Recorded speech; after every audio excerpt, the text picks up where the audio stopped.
And welcome back to more Paper Mario. So last time, we returned to Toad Town and learned that these Shy Guys were running amok and stealing things. Hey you, thief! Oh Mario, it's you. A Shy Guy stole my storeroom key. I can't stay in business if I can't get into my storeroom. What in the world will I do?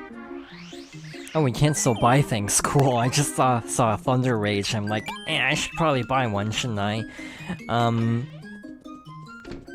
So with this time, we shall try to locate the Shy Guys toy box. First of all, I want to see what's happening on this side of town. No more peaceful, ambient noises. We actually have the, panic music still playing. Doesn't seem like anything is going on here, thankfully at least. So we should be good to try to figure out where these Shy Guys are located. Here's a really weird house. There's like nothing in here. Well, what happens if we hide?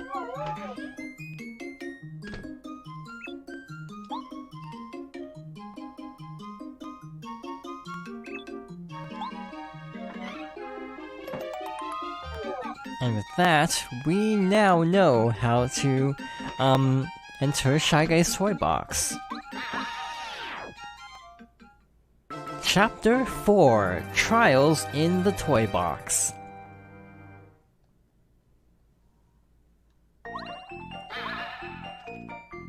Alright, so here we are, Shy Guy's toy box. It looks like these toads aren't in the best mood either. Welcome to Blue Station. Unfortunately I can't take you to the other stations. We have the station and the tracks and everything, but the train's missing. Well, that's a conundrum. It's like, it's like the worst possible scenario. Not even having a train for your station. I tried to spin jump, it didn't take the input, sadly, so, oops.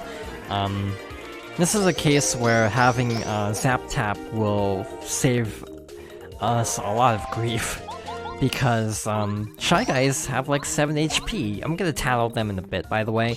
So this will just sort of expedite the process of taking them all down. So here I'm gonna swap over and tattle. This is a pretty interesting chapter, but it's kind of, I would argue, one of the weaker chapters.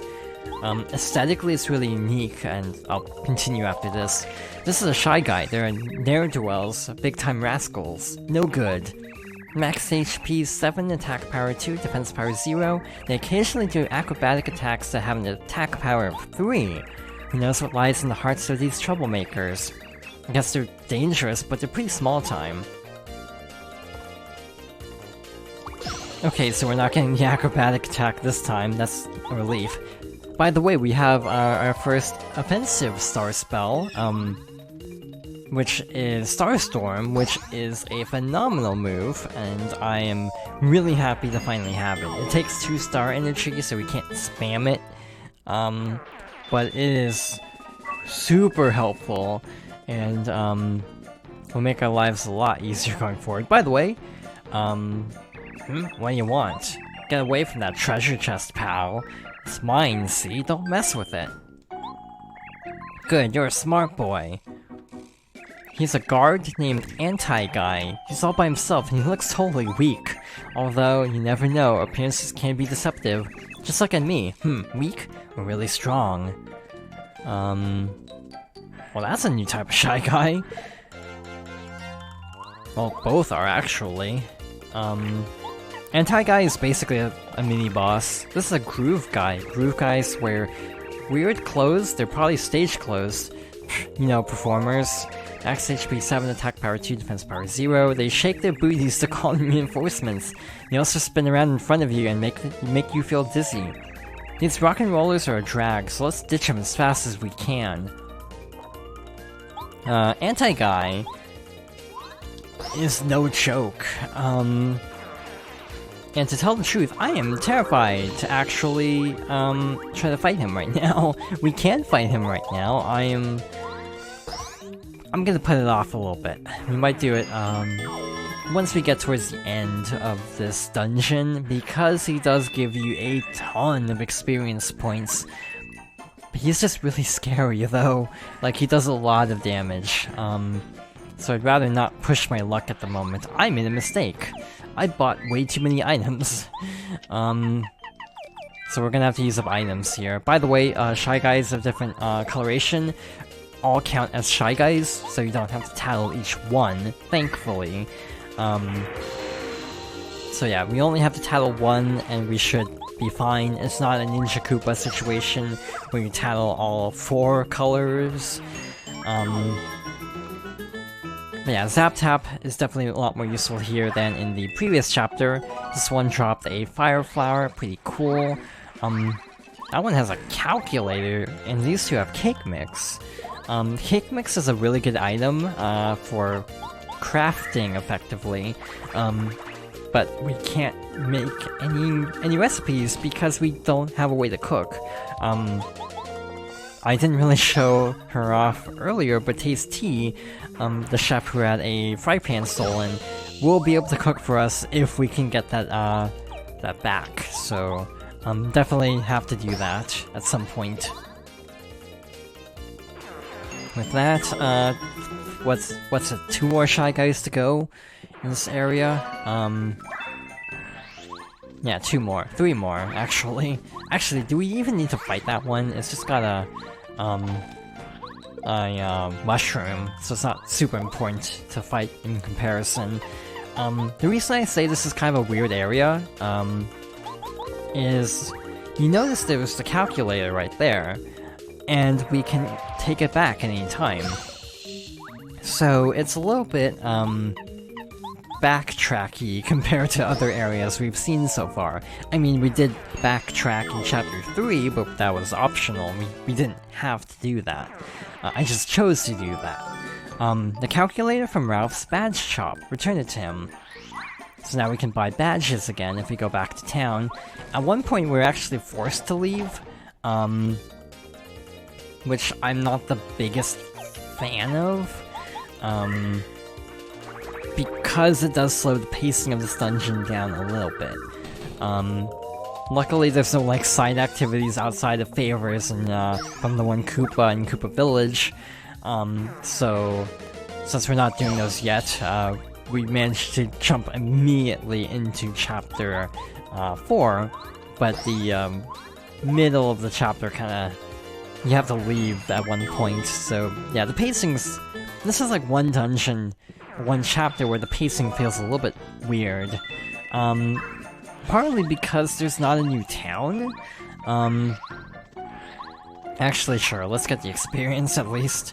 But yeah, there's no new town, so because of that,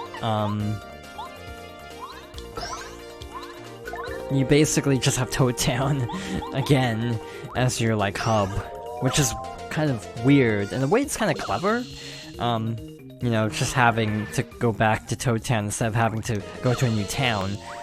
But it does make it feel a little backtracky. What is it about Chapter 4 that has a lot of backtracking in both games? Actually, all 3 Chapter 4s do this. Because Chapter 4 of Super Paper Mario would be the Woe Zone, and there's a little bit of backtracking there with the, whatchamacallits, the candy bar part, where you have to, like, get candy or something, then backtrack to a portal, and the Woe Zone itself has a little bit of backtracking. So yeah, what's it with Chapter 4 always having backtracking? Anyway, Star Piece. And this time we're gonna go right, and see if we can figure out where this train is.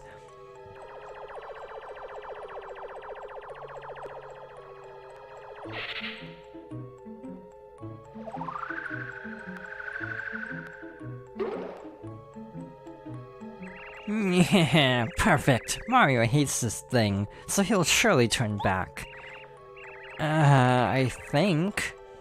that doesn't look like the sort of thing that'd bother Mario. I wonder if I should really trust what Peach says. Well, it doesn't matter. King Bowser ordered it, and he's the boss.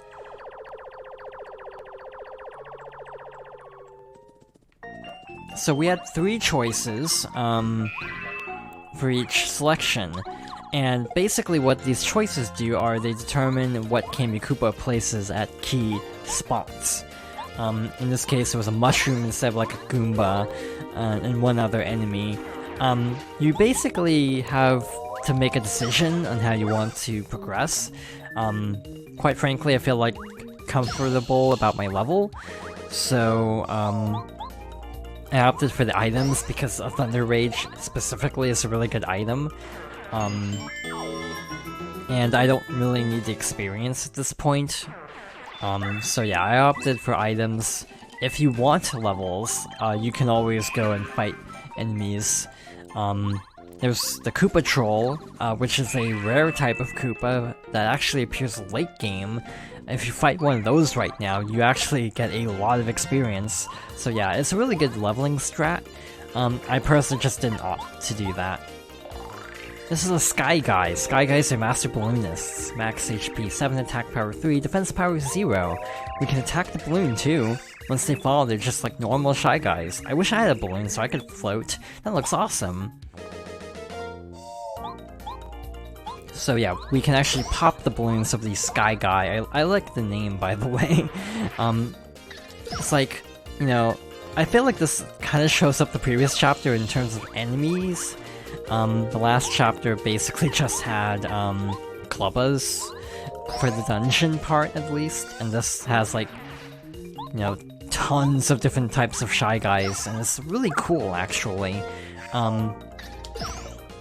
because they all have like different attributes, like, you know, Sky Guys and the Acrobat ones. It makes it feel unique, but thematically appropriate because this is Shy Guy's toy box, so it makes sense that everything you would encounter here is a Shy Guy.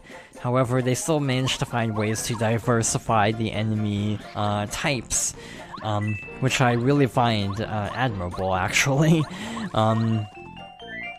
After recently finishing Mario & Luigi Paper Jam, if I'm being honest, which just has really standard versions of most enemies. There's some unique enemies, but not a ton. I didn't dislike Paper Jam, for the record, I just thought it was kind of boring. It just didn't really stand out, like, positively or negatively, it just kind of existed.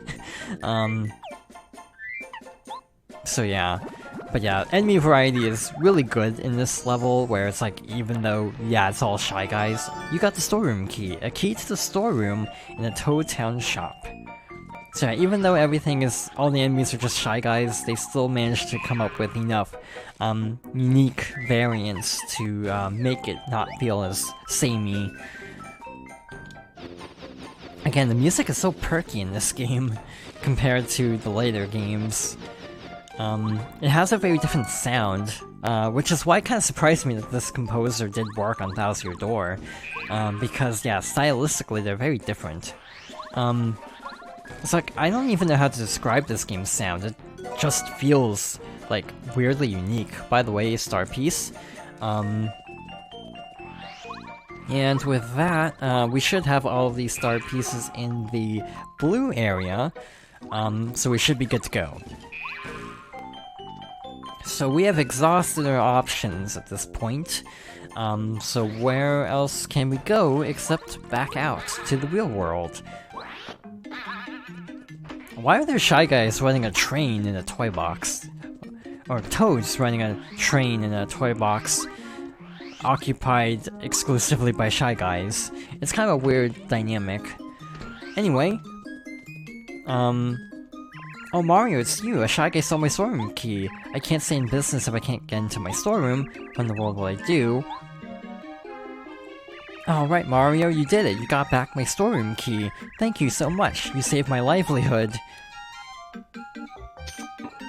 Tell you what, take anything you like from the storeroom. It's just a little thank you for getting my storeroom key back. So I'm gonna store one cake mix for later. And other than that, How many mushrooms? 2 mushrooms, I'll store 1. And then we'll see what's inside the storeroom. We have a Dizzy Dial, a Volt Shroom, a Snowman Doll. Well, dang it. I'm gonna try to do something really sneaky, actually.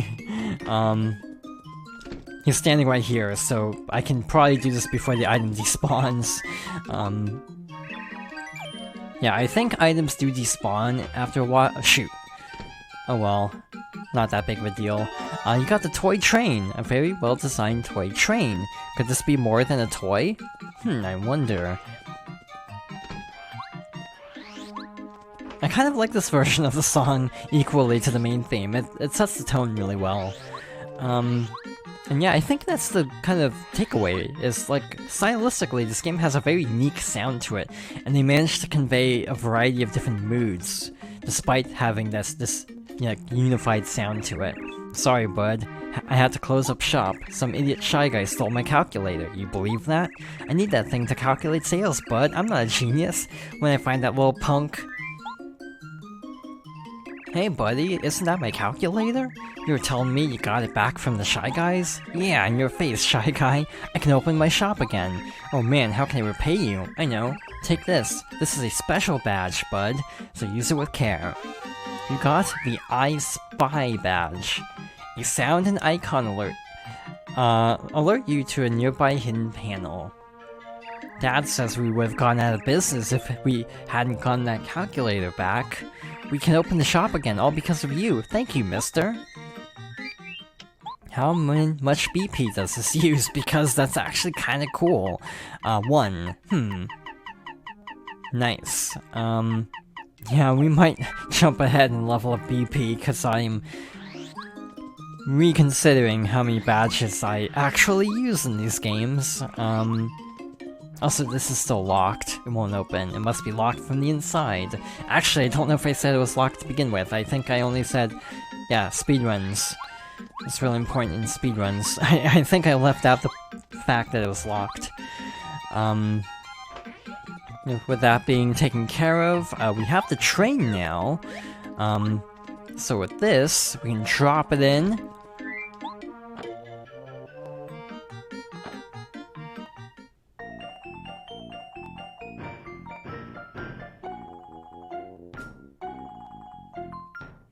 And with that, now we can make more progress. The train is running again. We can leave anytime. So, if you look at this, we have 2 switches. Red, which doesn't work because the track is messed up, and pink, this way, which we can take. So that will be our next stop. So, with that being said though, did I heal? I forgot to heal. For the sake of time, I'm gonna heal off screen, but I am gonna save, and we're gonna call it here for now. But yeah, I'm gonna go back out and save. In any case, thank you for watching, and I hope you'll join me next time for more Paper Mario.